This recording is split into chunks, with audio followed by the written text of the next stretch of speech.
dulu pernah punya basic tertentu nggak sebelum terjun itu? Enggak, sama sekali nggak ada. Oh, artinya mulai Soalnya, dari benar-benar dari nol. Iya, dari nol. Mulai dari nol, dari helper. Telinga ini kena apa? Angle apa ya? Pokoknya tersambar angle lah. Ini hampir putus lah ya, koyak sampai sini. Halo teman-teman, kembali lagi di podcast Mampir, mari bahas pikiran random. Oke, hari ini saya kedatangan teman yang profesinya adalah sebagai fitter structure. Fitter structure. Nah, apa sih fitter structure itu? Kemudian ada cerita apa sih di balik pekerjaan seorang fitter structure? Kita akan banyak mengupas tentang fitter structure sama kawan saya pada malam hari ini. Halo Mas. Halo. Namanya siapa? Roy Nasoka. Oke, langsung aja ya. Jadi bisa diceritakan nggak dulu awalnya bisa sampai menjadi seorang fitter structure itu seperti apa sih? Awal mulanya ya datang ke Batam itu ya belum ada skill sama sekali, belum pernah tahu apa itu fitter, apa itu yang mau dikerjakan ya belum tahu. Oh, artinya belum ada background, belum ke arah situ sama sekali, belum ada bekal dari sekolah pun belum ada bekal untuk bidang ini. Cuman karena berawal dari belum tahu itu ya masuknya dari helper dulu. Dari helper, habis itu lama-kelamaan kan kita udah mulai paham tentang apa yang mau kita kerjakan, ya naiklah. Jadi kita ya berawal dari belajar ngikut kawan, jadi helpernya, bantu ngambil apa segala macam. Lama-kelamaan kan ilmu kawan ini bisa kita lihat, jadi bisa kita pahami, dan lama-lama ya jadi fitter sampai sekarang. Sorry kepotong ya. Sebelum kita bicara lebih lanjut, mungkin bisa dijelasin sama teman-teman fitter structure itu sebenarnya apa sih? Fitter structure itu seseorang yang diberi wewenang untuk menyelesaikan sebuah pekerjaan yang sudah ada gambarnya, sudah ada prosedur yang harus kita taati dan harus kita ikuti. Karena setiap pekerjaan itu pasti akan berbeda barangnya dan berbeda pula alat yang harus kita pakai. Ya semacam itu aja sih. Tetapi untuk Mas Roy sendiri itu lebih ke bidangnya lebih ke mana Mas? Fitter structure. Maksudnya lebih ke apa? Perkapalan pernah. Perkapalan lebih lama sebenarnya. Karena kan mulainya dari situ. Karena nggak ada sertifikat untuk menunjang langsung ke migas gitu kan. Enggak. Jadi awalnya ya dari helper ke galangan, karena yang bisa belajar kan dari situ. Habis itu ya fitter dari kapal, ya galangan itulah. Kapal semua banyak kan, ada tagbut, tongkang yang banyak di wilayah Batam ya, khususnya banyak tongkang, tagbut yang ya untuk kita belajar lah, untuk anak-anak muda dulu yang bisa mencari ilmu di situ. Kalau di situ sudah mulai bisa, baru bisa kita beralih ya, tentunya dengan semua pengalaman kita ya. Karena kan kita dari perusahaan-perusahaan yang lalu kan ada pengalamannya kan. Kalau nggak ada pengalaman kan nggak mungkin kita bisa ke migas kan. Karena kan di sana kita masuk kan harus pakai tes seleksi. Banyak yang masuk sampai seleksi nggak lolos kan, karena kan banyak persaingan. Karena nggak semudah ya, karena kita tahu lah kalau di migas kan banyak peminatnya lah. Kalau di Batam saingan tinggi ya, karena kan tinggi. Orang dari Galangan kan cita-citanya ke sana kan arahnya. Nah, kalau untuk di Batam ya khususnya, kalau di tempat lain ya belum tahu lah apa yang kalau di Batam kan rata-rata Galangan ya kepinginnya ke sana. Perkapalan ya? Ya, perkapalan itu. Kalau untuk Peter ya, kecuali ya orang-orang yang tertentu lah, yang memang punya misi-misi yang lain. Kan ada di perkapalan itu kan banyak sapon-sapon dan banyak kawan-kawan yang belajar untuk mengelola borong sendirilah, ibaratnya ada kerjaan segini ya gimana budgetnya segini, bisa nggak kita borong dan kita dapat hasil sendiri. Nah, banyak yang seperti itu kan. Ya banyak juga yang berhasil, tapi kan yang nggak semua orang nasibnya bagus kan. Ya tergantung keberuntungan masing-masing, keberuntungan dan kesempatan yang didapat lah. Dan juga ilmunya memanage orang kan nggak segampang memanage waktu kita, karena banyak sekali ya, kita mungkin pandai tapi ngatur orang kan nggak gampang. Ada yang ya banyak lah kan, kalau di proyek kan banyak itunya kan, banyak kegiatan yang mungkin nggak bisa fokus kita lihat kan. Ya benar-benar. Lalu Mas, artinya ada nggak sih background pendidikan tertentu untuk menjadi seorang fitter structure tuh? Kalau untuk itu ada sebenarnya sekolah-sekolah untuk itu. Setelah lulus sekolah formal ya, SMA atau SMK, ada SMK perkapalan pun ada kan, setauku ya. Kalau nggak salah ada. Tapi untuk lebih kan biasanya kita ngambil sertifikat yang jurusan apa yang mau kita mau kan. Ada yang mau ngambil ke structure fitter, yang ngambil ke structure fitter, ada yang ke structure piping ya, ke piping fitter piping ya, ke fitter piping. Artinya arahnya banyak ya itu ya? Ada untuk sekolah-sekolah yang ada untuk ngambil sertifikasi, ke situ ada. Tapi kalau Mas sendiri dulu sebelum terjun ke dunia ke dunia perkapalan perkapalan, dulu pernah punya basic tertentu nggak? Enggak.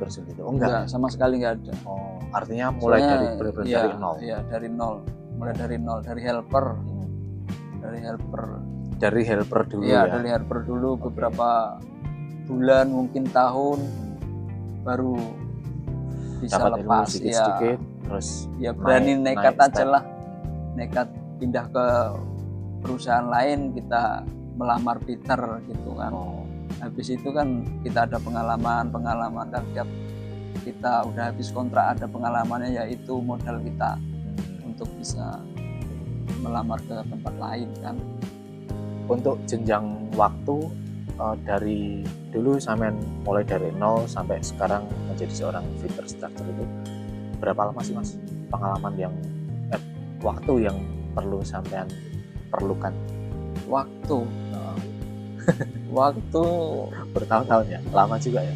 Ya enggak juga sih. Enggak juga? Enggak juga, ada juga yang cuma berapa bulan langsung bisa jadi fitter. Tergantung daya tangkap helper itu. Gitu? Iya, tergantung pribadi kita. Tergantung kemauan kan, ada yang kita malas-malasan ya, cuman yang penting datang kerja bantu gitu aja, tapi nggak dapat ilmunya. Kalau yang fokus kan ya cepat nangkap, ya cepat juga. Tapi nyali juga perlu karena kenapa tuh? Ya karena kalau nggak ada keberanian untuk mengeksekusi kerjaan itu kan, dia juga takut mau melangkah menjadi fitter karena beban kerjanya kan sama dia. Resikonya. Kalau gitu. Kan kerjaan ini nggak siap-siap kalau dipegang kamu, karena ya mungkin belum ada ilmunya ke situ kan. Belum pengalaman. Iya. Jadi kan nggak mungkin berani nih helper itu untuk mau naik ke fitter kan. Kalau memang kan mungkin ada grade-grade-nya di perusahaan tertentu kan mungkin ada grade-grade tertentu kan mungkin bisa ada yang senior membantu yang junior, jadi kan berjalannya bisa sama-sama apa statusnya sama lah fitter, cuman kan grade-nya berbeda dan ya salarinya berbeda juga. Oke. Lalu kemudian mungkin bisa dijelasin Mas, seperti apa sih alur kerja seorang fitter structure dari awal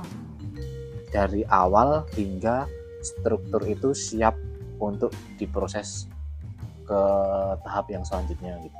Maksudnya diproses ke tahap selanjutnya itu di welding atau di artinya fitter structure itu kan sebelum proses welding itu dimulai kan? Iya, kegiatannya iya sebelum.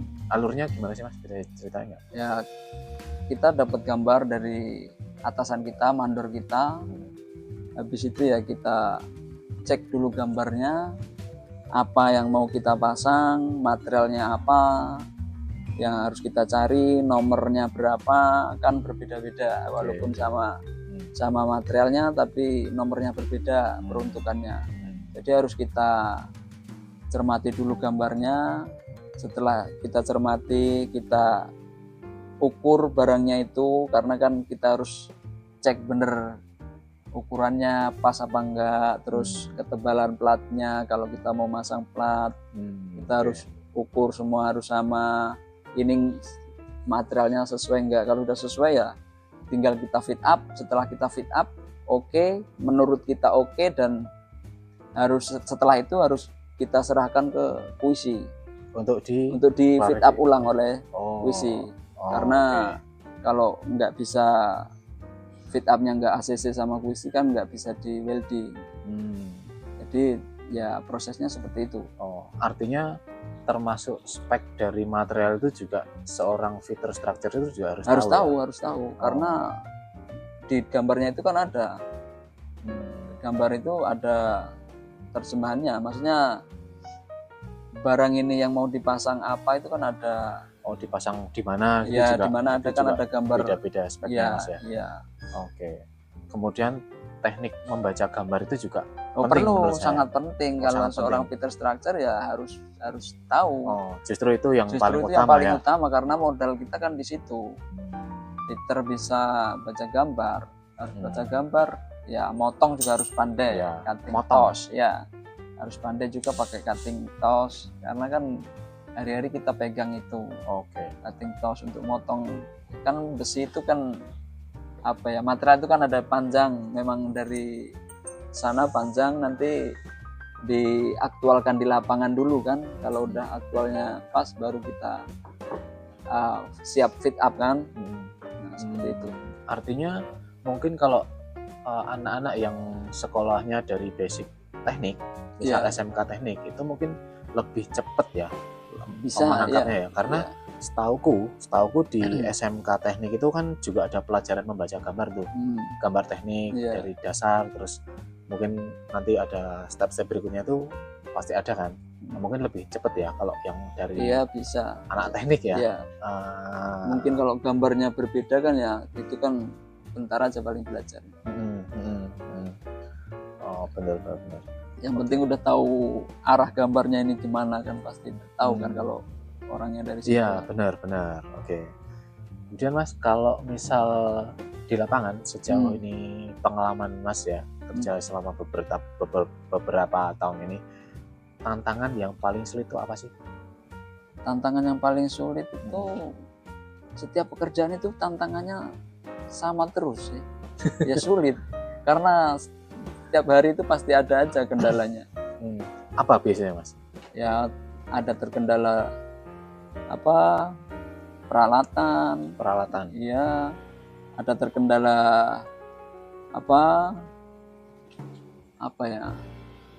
ya yang banyak rata-rata ya peralatan lah. Peralatannya ya kadang nggak ada gitu, nggak lengkap. Ada tapi mungkin dipakai kawan itu kan juga jadi masalah juga kan. Iya. Karena kan yang kerja banyak kan. Nggak satu orang tuh punya alat sendiri. Kalau alat pegang sendiri gitu. Alat yang pokok ada.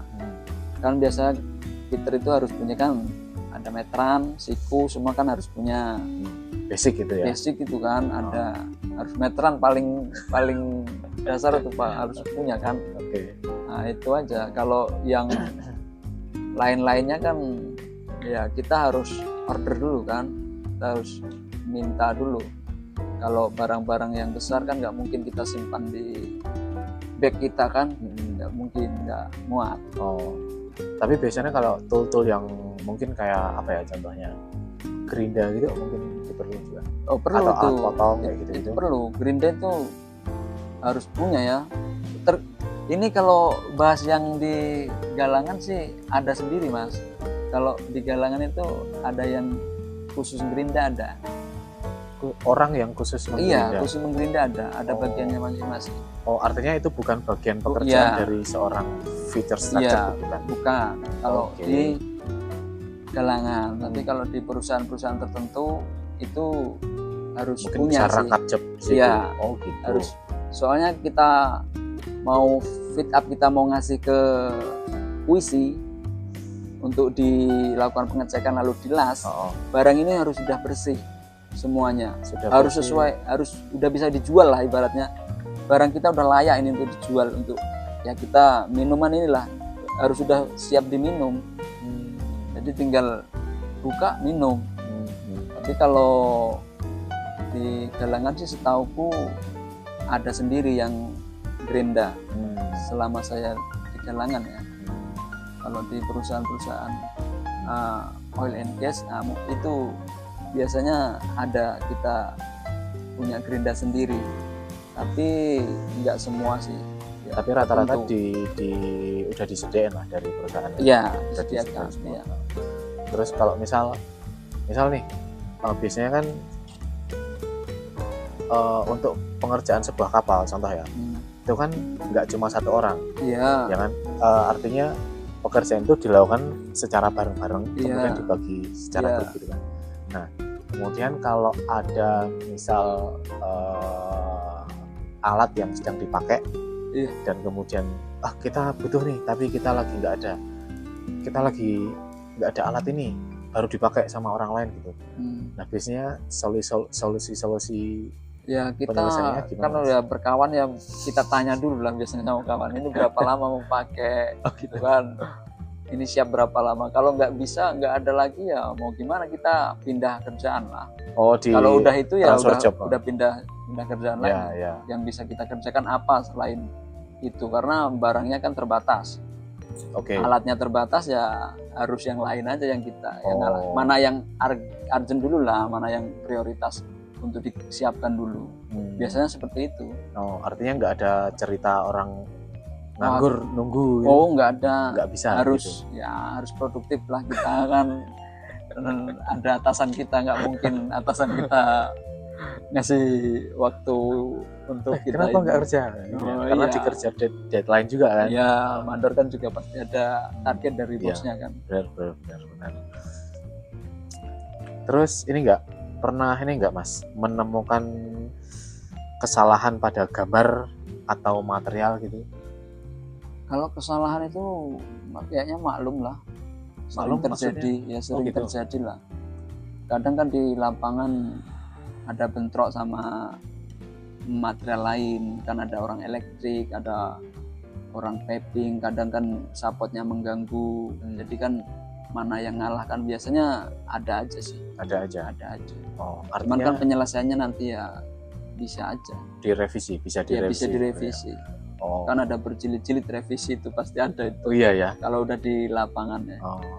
Tapi kalau misal ada kesalahan di gambar atau di material itu, biasanya siapa sih yang atas tanggung jawab, siapa sih? PIC-nya siapa sih kalau ada kesalahan gitu Mas? Kalau kesalahan itu ya, kalau gambar ya udah pasti engineering lah. Desainer ya? Iya lah, engineeringnya ya. Tapi kalau kesalahan atas material yang dipakai itu biasanya, maksudnya material yang dipakainya nggak sesuai dengan yang digambar. Mungkin di gambarnya kan mungkin menunjukkan material yang dipakai harus ini. Iya. Terus pas aktual ternyata pas dilakukan pengecekan oleh QC, kok material misal platnya harus tebal segini, tapi kok ini ini lebih tipis ya. Oh ya, itu kesalahan kita lah kalau itu, kecuali kalau udah sesuai persetujuan. Semisal kan material yang mau kita tuju belum ada atau nggak ada, tapi kita konfirmasi dulu boleh nggak kita pakai material ini. Kalau udah di ACC kan ya sudah pasti ada yang penanggung jawabnya kan. Ya betul. Kalau kesalahan kita baca gambar salah untuk menentukan material, ya berarti kesalahan kita. Ya. Pernah itu, kejadian Mas? Ya pasti pernah lah, udah bertahun-tahun pasti ada aja itu. Kadang silap mata kan, kadang kan gambar nggak secerah yang cita-cita kita aja kan. Ada yang print-printannya, iya. Kadang lebih ke situ, lebih ke hasil printingnya tuh kurang jelas atau gimana. Ya, kadang ada itu juga, kadang kan udah terlalu lama di dalam map itu kan juga udah kayak, karena kan nggak langsung hari itu kita eksekusi gitu kan. Kadang bisa berhari-hari kan ngerjain satu barang kan. Udah lecek apa ya kadang ya itu. Tapi kalau sampai salah material banyak ya memang kesalahan kita, murni kesalahan kita itu. Kalau gambarnya sudah sesuai, materialnya ada, tapi kita pakai material yang lain dan nggak konfirmasi sama atasan kita, ya pasti salah kita, harus dibongkar lah. Mau nggak mau resiko lah ya resikonya itu. Dibongkar ya, resiko dibongkar ya pasti nama kita jelek juga kan. Ya, benar. Kenapa kerjaan kamu kayak gitu, bongkar. Tapi pernah nggak suatu hari terjadi clash sama engineer atau sama desainernya? Kalau adu argumen? Kalau saya sendiri sih belum pernah kalau adu argumen ke situ. Karena kan pasti kalau ada kendala kami ke atasan kami dulu, yang paling dekat, entah foreman, entah supervisor kami kan. Baru orang itu nanti yang berdiskusi kan, karena pasti ada jam-jam meeting orang itu kan. Kendalanya mana-mana kan pasti ada. Kalau setiap itu pasti akan ada lah. Orang begitu banyak material kan pasti akan ada.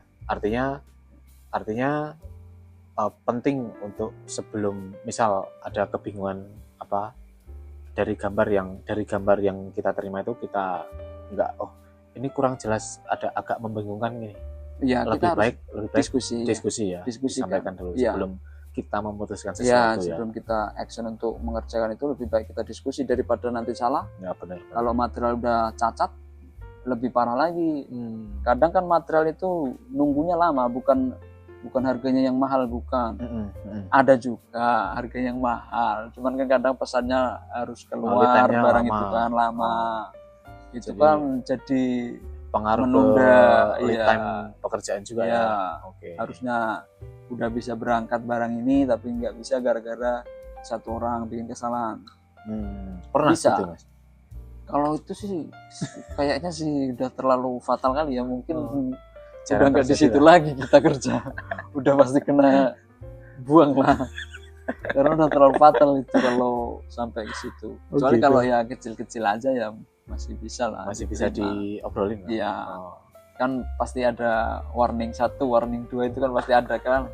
Di mana perusahaan pasti ada kan. Benar. Resiko dari pekerjaan. Iya, resiko itu udah pasti ada. Kalau sampai salah-salah itu ya harusnya kita kan kerja biasanya berdua, Mas. Jadi kan harusnya satu sama lain saling mengingatkan lah. Artinya fitur struktur itu ada 2 orang? Biasanya 2 orang bekerja. Ya nggak gitu. Semua. Nggak semua perusahaan ya. Tapi kalau udah di oil and gas biasanya berdua. Karena takutnya nanti kalau kerja sendiri kan, ada apa-apa nggak ada yang tahu. Kawan ini kemana. Ditugaskan saling ini, kontrol gitu ya. Saling backup lah. Ya, saling mengingatkan nanti. Kalaupun apa kan orang ditugaskan ini kan nggak bisa nanti kalau cuman sendiri. Karena kan kalau terjadi apa-apa resikonya lebih besar. Karena yang kita tangani kan bukan barang yang ringan-ringan yang apa ya, maksudnya yang empuk-empuk. Barang-barang padat semua, keras semua. Makanya harus berdua, karena kadang di sebuah pekerjaan itu kan ada yang gelap, nggak seterang walaupun siang. Oh gitu. Kadang pandangan kita kan nggak seleluasa. Oh oke. Nah, karena kan kadang perlu. masuk ke bagian dalam kapal itu juga ya. Kalau di kapal apalagi kita harus berdua lah itu.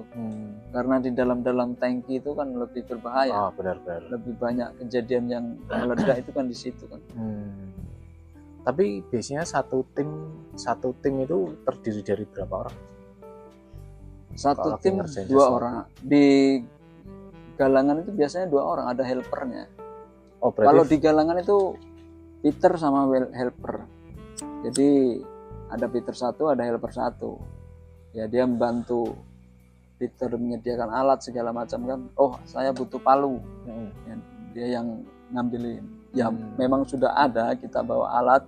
Cuman kan kadang di belakang, taruh di belakang gitu kan. Oh, jadi butuh seorang untuk butuh bantu ya. Gitu ya. Ada yang kita mau masang apa, nah kawan ini yang megang, helper ini pegangin dulu dong, aku mau ngetek. Kalau di galangan kan kita bisa ngetek. Nah Mas, untuk di pekerjaan Mas ini seberapa penting sih aspek K3 itu keselamatan kerja? Sangat penting. Nah itu yang jadi partner kami untuk mengingatkan kami jika kami lalai. Oh iya. Karena kan kita itu saking fokusnya kerja, ada kalanya kita itu acuh sama kiri kanan. Kadang ada pengangkatan lifting, ada apa, kita nggak ngeh saking asik kerja. Itu ya partner yang terbaik lah. Karena mengingatkan kita untuk selamat kan. Mau dimanapun, di galangan pun itu penting. Karena kalau sudah sampai terjadi kan fatality itu udah pasti. Iya. Kebanyakan fatality-nya lah. Karena kan barang-barang berat terjatuh. Resiko tinggi. Iya. Terjatuh aja, jatuhnya bukan di kasur, langsung di plat. Macam mana kan? Ya paling enggak ya ada cederanya lah. Biasanya APD yang digunakan apa Mas kalau di bidang Mas kayak gitu? Minimal. APD lengkap itu wajib itu helm harus. Helm standar SNI. Helm proyek ya, bukan helm motor yang SNI. Kacamata. Terus kita harus pakai coverall. Coverall itu wear pack itu loh, wear pack full itu. Terus sepatu safety. Iya, itu kan yang masker wajib. Juga? Ya masker juga termasuk. Tapi kan yang wajib biasanya kan itu kan, kalau cuma jalan aja nggak perlu pakai masker. Paling masker itu debu kan kalau mulai kerja mulai kerja harus pakai full sesuai prosedur. Harus ada air plug biar enggak. Air plug benar-benar. Karena kan kita nggak mungkin kebisingan terus selama beberapa jam di situ kan. Bisa aja kita gerinda 1 harian kan. Oh iya. Bisa aja terjadi itu. Kita gerinda 1 harian. Kalau kita nggak pakai air plug nanti udah dipanggil anak ayah nggak dengar lagi nanti. Nah Mas, kalau untuk pengalaman atau pengalaman tentang kecelakaan kerja pernah ngalami nggak sih? Kalau pribadi pernah ya. Pernah. Waktu dulu masih helper dan masih baru-baru jadi fitter, dan pernah mengalami insiden ya. Dulu sempat waktu masih helper itu udah sempat telinga ini kena angle pokoknya tersambar angle lah. Ini hampir putus lah ya, koyak sampai sini. Angle itu apa? Sorry, angle itu apa Mas? Angle itu ya material pecahan material gitu? Enggak pecahan material. Apa ya? Angle untuk kita ngerapatkan angle. Gampangannya ya, bahasa gampangnya. Angle-nya material tapi bisa kita manfaatkan untuk jadi alat bantu. Kalau di galangan kan nggak harus sesuai dengan engineering gitu kan. Alatnya masih bisa kita modifikasi lah.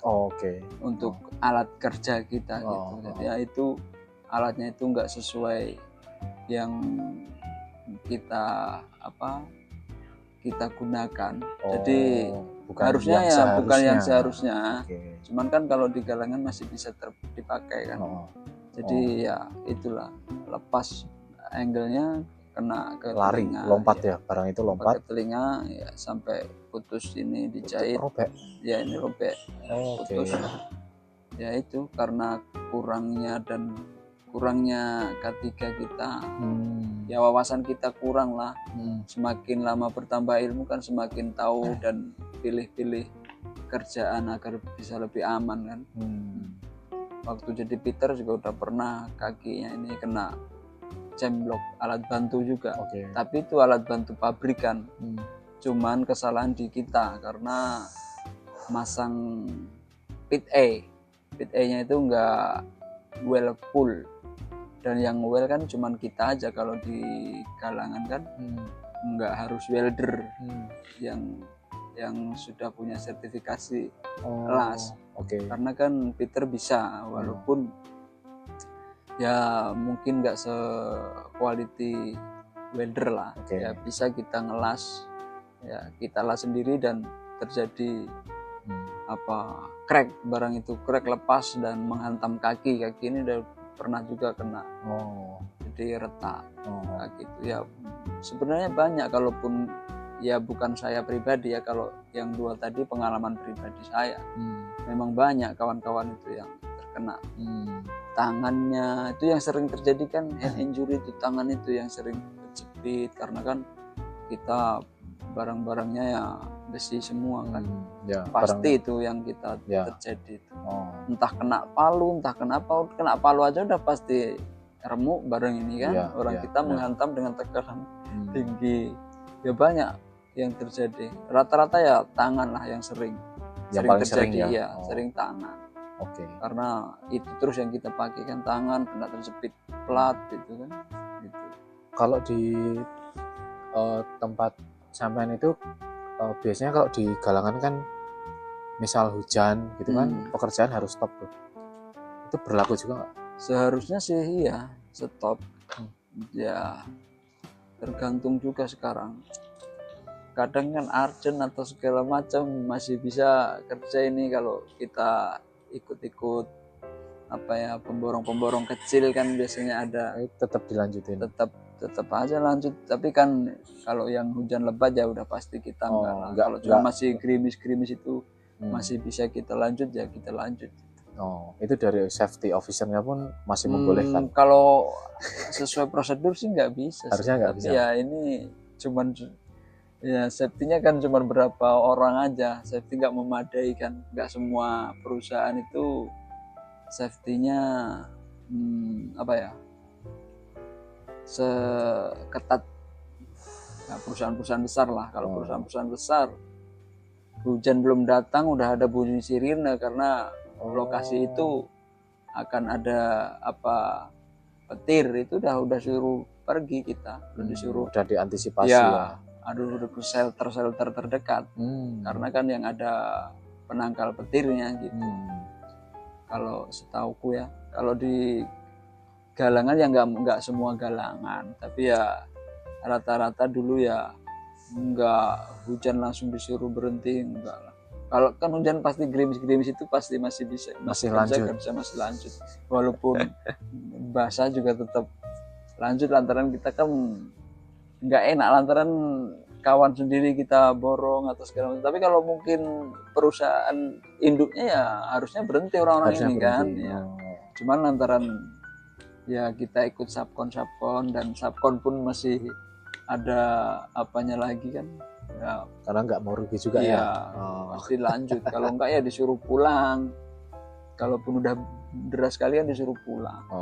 Paling itu. Karena memang sudah benar-benar nggak bisa nggak bisa kerja lagi. Kalaupun dilanjutkan paling nanti cuman nambah pengeluaran toke kita aja kan.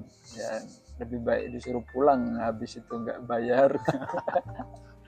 Biasanya seperti itu. Karena kita kan ikut subkon. Kalau ikut menkon ya nggak tahu. Beda cerita lah kalau ikut menkon. Tapi dari pengalaman keselamatan kerja yang pernah Mas alami itu, pernah nggak sih terpikir untuk kayaknya cukup resikonya terlalu besar, aku mau cari pekerjaan di bidang lain gitu, pernah nggak kepikiran sampai situ? Kepikiran sih udah pasti ada ya, namanya juga manusia yang ingin lebih baik kan.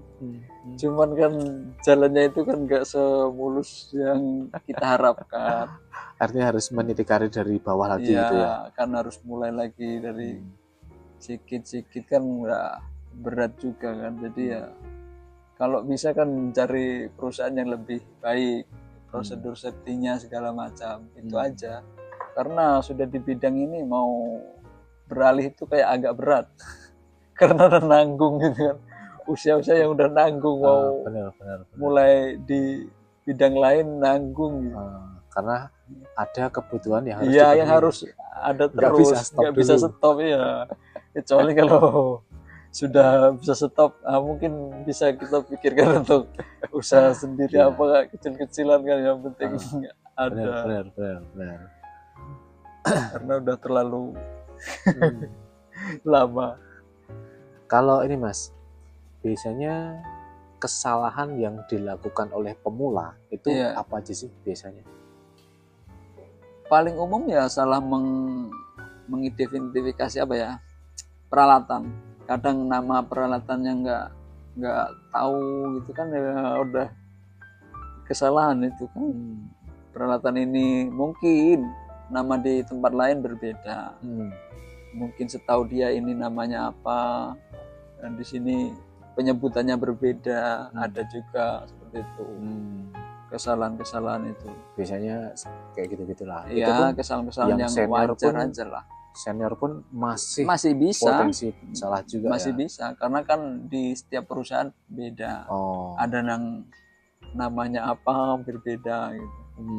Cuman kalau yang umum-umum ya biasa ya pasti tahu lah kalau yang udah senior. Kalau yang umum-umum aja berdasarkan pengalaman. Iya. Cuman kan nama yang di perusahaan ini namanya ini, kok di sini namanya berbeda. Ya, ada aja sih. Banyak gitu. Ya nggak banyak tapi ada lah. Kalau banyak ya mungkin ada aja, walaupun satu dua alat yang sama tapi nama berbeda, penyebutannya aja. Cuman kalau orang kita kan, apa ini katanya ini, padahal di tempat sana namanya berbeda. Artinya cuman apa ya, istilahnya beda daerah beda penyebutan. Iya gitu aja paling. Kan di sini kan banyak yang dari lain-lain kan, nggak satu suku kan, banyak apa kan penyebutan baur kan, sesuatu pun yang baru-baru kan udah pasti nggak tahu kan. Itulah sih yang dulu aku alamin, nama-nama itu ya. Tapi setelah berjalannya waktu kan udah mulai tahu kan. Ya, udah paham ya. Kalau ini Mas, cara memastikan hasil fitting itu sesuai dengan gambar dan toleransi. Ada nggak trik-trik tertentu atau? Ya harus kita kita cek, jangan cuma satu kali ukur. Ya kita harus 2-3 kali ukur, baru 1 kali potong. Atau 1 kali harus kita pastikan lah benar-benar, jangan sampai kita terlena, udah pasti udah hari-hari aku kerja. Nah disitulah letak kesalahan kita, karena menyepelekan kerjaan yang berhari-hari, yang setiap hari udah kita lakukan. Padahal ya kalau salah pengukurannya itu kan lebih fatal lagi. Ya benar, artinya nggak sesuai dengan aktual hasilnya. Kalau udah potongnya udah terlalu banyak kan, macam mana lagi barang itu. Barangnya kalau cuma 1 nggak ada lagi, sambung kalau mau. Kalau nggak mau ya kan, ya lebih baik lebih lama kita mengukur, lebih lama kita memahami gambar. Yang penting pasti kalaupun ada kekurangan ya kita lapor ke atasan kita biar lebih tahu kan, kita bisa sharing, ini gimana Pak, ini gimana, biar nggak ada kesalahan ya kan. Makanya setiap proyek itu perlu lebih dari 1 orang untuk bantu konfirmasi itu ya. Iya. Itu salah satu fungsinya. Kan ada seniornya, kita bisa tanya senior dulu. Kalau kita segan sama mandor atau mandor sibuk atau atasan kita sibuk, bisa kita ke senior dulu tanya. Kalau seniornya kira-kira nggak mampu, baru kan ada berjenjangnya ke supervisor nggak bisa, superintendent nanti biar orang itu yang berkomunikasi. Oh iya, benar. Yang penting kita ada action untuk ini gambarnya kok gini, tapi di barang ini berbeda. Nah, yang penting kita konfirmasi. Ya, artinya jangan membuat keputusan sendiri. Iya, karena nanti kalau keputusan sendiri ke kita, kesalahannya udah pasti ke kita semua. Ya, kalau ke atasan kita kan nanti atasan kita nggak tahu, tanya atasannya lagi, gitu terus. Sesuai jalurnya aja. Jangan shortcut, sok pandai nanti. Hasilnya nggak bagus pula nanti ya. Nggak dipakai pula nanti project selanjutnya. Resiko-resiko kayak gitu ya, harus hindari ya. Iya lah. Okay. Lalu Mas, kalau dengan perkembangan teknologi sekarang ini itu mempengaruhi nggak sih untuk pekerjaan seorang fitting instructor? Maksudnya mempengaruhi itu atau kita akan tergantikan itu? Ya, atau ada teknologi saat ini yang lebih mempermudah pekerjaan seorang fitting instructor gitu? Kalau membantu ya banyak sekarang, udah banyak. Dulu barang-barang yang kita angkat sendiri, sekarang kan nggak boleh, harus sesuai kan, kita maksimalnya pengangkatan manual handling kita berapa gitu kan udah ditentukan. Setiap perusahaan berbeda ya. Ya itu kan paling berapa kilo kita kan, 25 kilo mungkin, nasional mungkin segitu mungkin ya. Kalau di perusahaan tertentu kan ada yang lebih rendah, sesuai dengan kebijakan masing-masing. Itu kan udah membantu, udah banyak sekarang banyak alat bantu pengangkatan itu kan. Kalau makin modern lah. Iya, makin lebih banyak, kalau dulu ada, cuman kan nggak banyak, masih antri fiturnya terbatas. Ya. Jadi kan kadang kita gotong rame-rame, itu kan lebih. Benar. Tapi ada kemungkinan nggak dengan teknologi saat ini mungkin di masa depan itu kayak ini bisa nih diganti dengan bukan orang gitu, robot atau semacam itu, atau AI mungkin ya.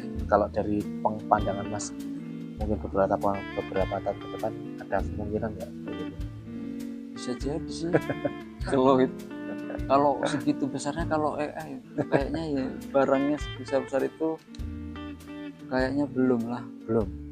Tapi kalau di luar mungkin bisa jadi membuat kapal tinggal nyatu-nyatukan aja. Tapi belum pernah tahu sih, karena mungkin keterbatasan wawasan saya aja.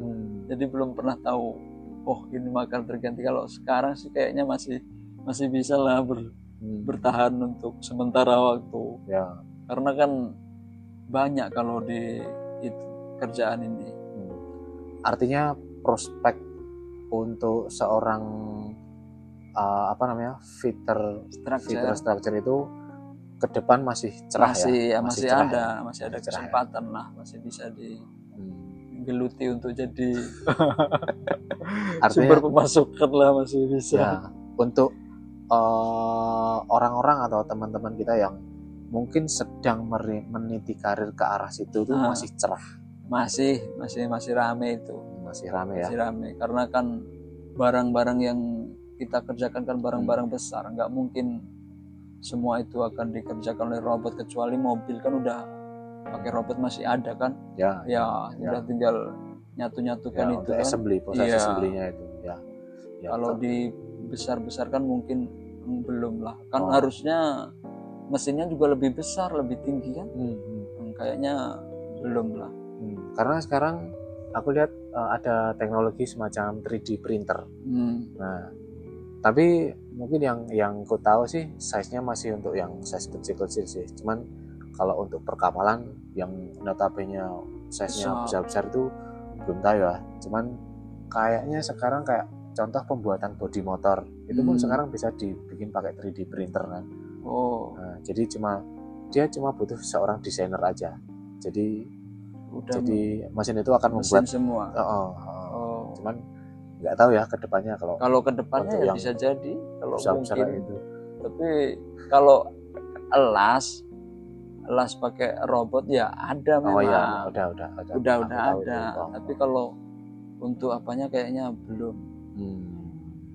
Belum atau karena saya belum tahu aja. Ya di antara itulah, karena saya belum tahu aja mungkin. Tapi sejauh ini kalau Mas lihat dari lingkungan, kalau di lingkungan sini belum lah. Artinya prospek ya, untuk masih, seorang fitter structure itu masih ya, cerah masih dibutuhkan lah. Oke. Kalau pengalaman yang paling berkesan apa Mas selama bekerja menjadi fitter structure? Proyek Banyak. apa yang pernah dihandle?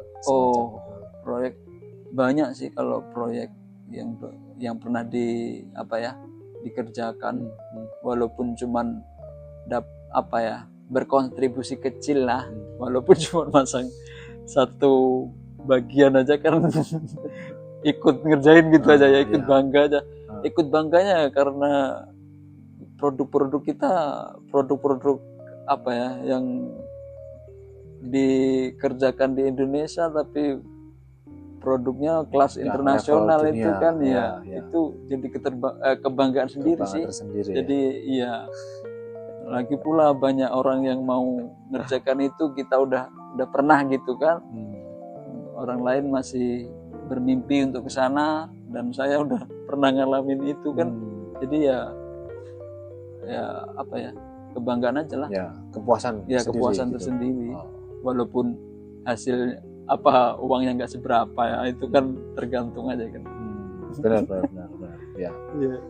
Kalau ini Mas, ada nggak pengalaman yang paling berharga yang sampai dapat selama bekerja? Pengalaman yang paling berharga. Pengalaman berharga. Entah dari sisi safety, entah dari apa. Dari sisi safety, pengalaman berharganya ya masih selamat sampai sekarang itu kayaknya pengalaman berharga dengan kecerobohan yang saya lakukan dulu sih. Kayaknya itu ya, karena perasaan kalau dipikir-pikir sekarang harusnya saya nggak melakukan itu gitu. Maksudnya sering melakukan yang nggak sesuai prosedur, shortcut gitu waktu dulu waktu awal-awal ya. Jadi kayak harusnya saya nggak melakukan itu. Ya, harusnya kejadian itu nggak perlu terjadi. Nggak perlu terjadi gitu. Jadi kayaknya itu sih pengalaman yang membuat saya semakin berhati-hati untuk bekerja kan. Karena sudah mengalami kejadian-kejadian yang nggak mengenakan itu. Jadi berpikir nanti aja lah, jangan yang ini dulu yang dikerjain, cari yang lebih aman dulu gitu. Ya benar. Belajar dari pengalaman. Ya, itu penting. Benar. Seharusnya nggak harus kita yang ngalamin juga sih. Pengalaman dari kawan kan harusnya juga bisa jadi contoh. Cuman karena kita terlalu merasa nggak apa-apa, itu udah hari-hari kita kerjakan, itu menyepelekan tempatnya. Iya. Pengalaman berharganya itulah, masih selamat sampai sekarang dengan kekonyolan yang dilalui dulu itu. Kerjaan yang harusnya nggak seperti itu, tapi masih diberi kesempatan untuk bernapas. Itulah yang paling parah tuh kan di sini, yang tadi karena insiden ini.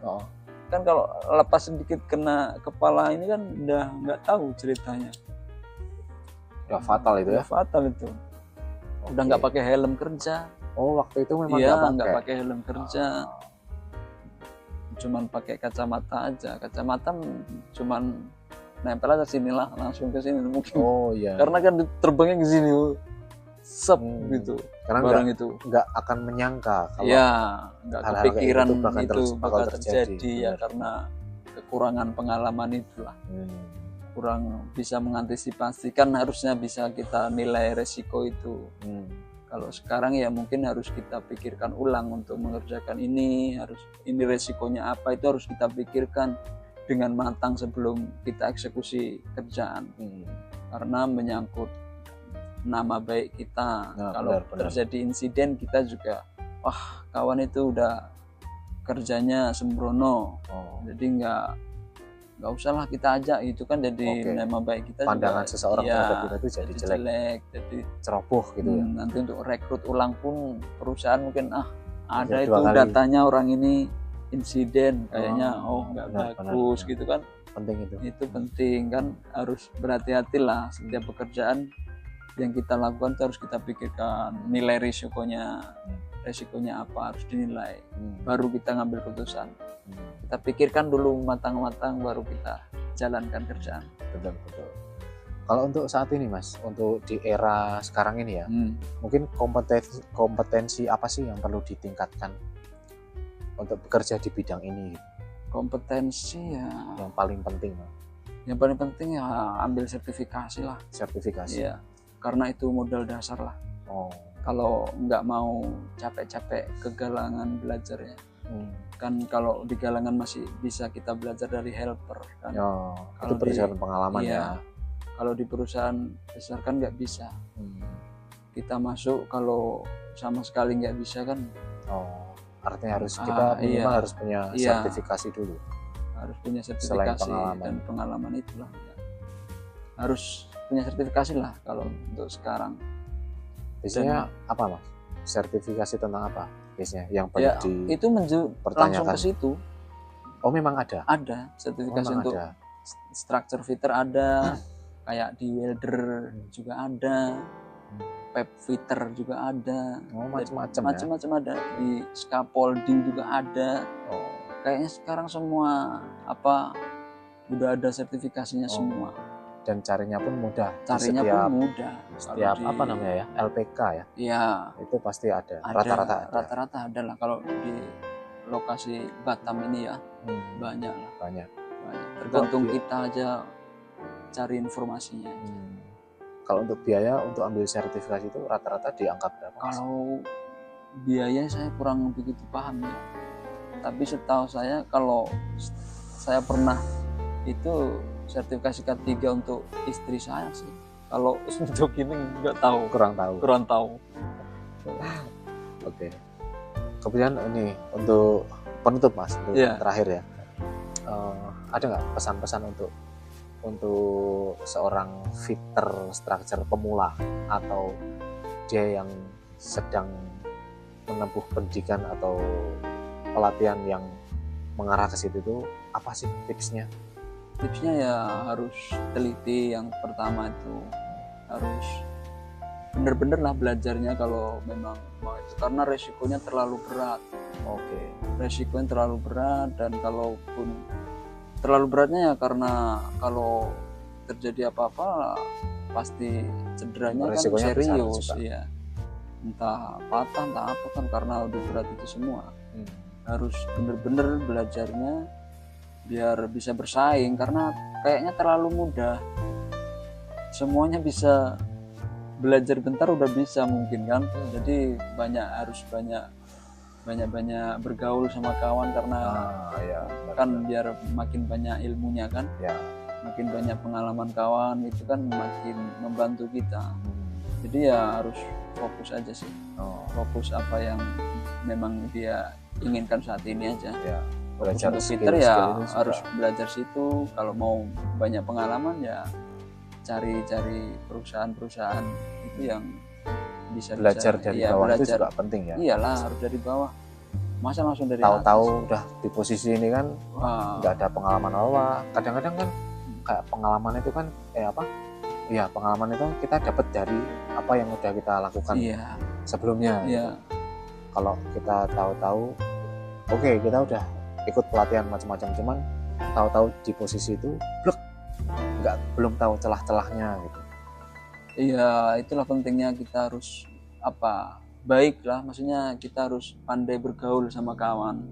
Walaupun kita baru kan, kalau di perusahaan baru kan kita tetap harus mengenal lingkungan juga kan. Walaupun kita udah familiar, tetap harus ada arahan dari yang lebih senior kan. Betul. Walaupun kita udah dari sana-sana perusahaan sana-sana, tapi jangan merasa kita itu udah tapi ya harus lebih banyak mendengar masukan kawan lah. Paling enggak ya kita tanyalah ini gimana yang lebih baik kan, siapa tahu kawan lebih baik solusinya mengenai pekerjaan kan.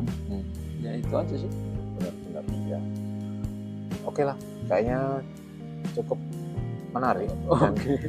Udah cukup lama kita ngobrol ya Mas. Iya. Oke, jadi terima kasih untuk waktu dan sama-sama Mas. Jadi buat teman-teman kalau mau terjun di bidang fitter structure itu sebenarnya peluangnya masih terbuka lebar untuk saat ini ya Mas ya. Iya. Ya kemudian kamu tidak harus punya background mungkin dari teknik perkapalan atau apapun. Kamu bisa mulai dari nol, bahkan kamu belum mempunyai skill, karena di luar itu banyak pelatihan-pelatihan yang menyediakan pelatihan di bidang yang seperti ini, yang seperti ini ya. Jadi terima kasih sudah nonton, semoga bermanfaat untuk kalian semua. Sampai jumpa di podcast selanjutnya. Bye bye.